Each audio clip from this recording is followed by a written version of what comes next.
Bonjour, je suis Monsieur Faux-Alain-Glove René. Aujourd'hui, nous allons voir les biens de production et les biens de consommation. Une distinction essentielle sépare les biens de consommation et les biens de production. Une pomme d'un côté, la bêche de l'autre. Un bien de consommation est détruit plus ou moins rapidement pour satisfaire un besoin. Pour certains biens, la destruction est immédiate. Par exemple, la pomme. Ce sont les biens durables. Pour d'autres, la destruction est plus lente. Une automobile, l'électroménager.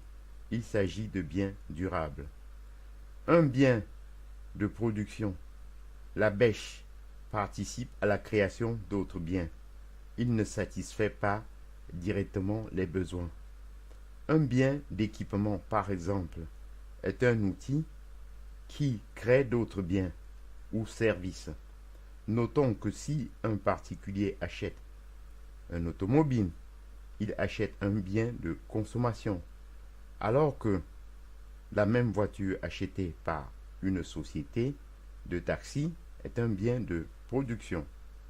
Cette opération de création d'un bien de production est un élément essentiel de la vie économique qu'on appelle l'investissement. L'investissement, dans une première approche, l'achat d'une machine, d'un outil, d'un bien de production. On verra qu'il peut se présenter sous une multitude de formes, mais qu'on peut toutes reconduire à cette forme primitive. Si on appelle capital un bien de production, l'investissement est la création d'un capital. Dans le langage courant, le mot capital désigne aussi bien la machine, capital physique, que l'argent qui sert à l'acheter, capital financier. Ces deux formes de richesse produisent et rapportent pareillement. Le mot capital leur convient donc parfaitement. Il est au contraire quelque peu osé de parler de capital humain, bien que certains économistes n'hésitent pas à le faire. L'homme représente l'autre facteur de production, le travail. Il vaut mieux ne pas les confondre. L'amortissement est un concept lié au capital, à l'investissement. Dans le langage courant, on dit j'ai acheté une voiture diesel. Je l'amortirai en 5 ans. Si je fais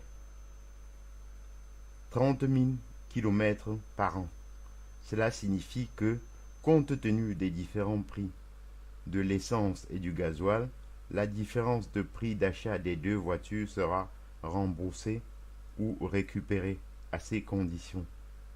En économie, l'amortissement est une méthode comptable.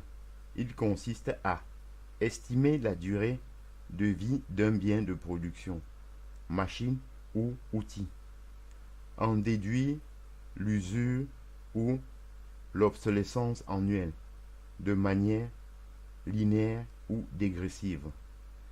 Retirer des entrées générées par les biens de production, la somme équivalente à l'usure, et la mettre de côté. Ces sommes ne sont pas imposées. Remplacer avec les réserves constituées lorsque la machine est totalement usée. L'amortissement est donc un investissement de remplacement. Il est comme but de garder en état un stock de capital. Je vous en remercie. Bonjour,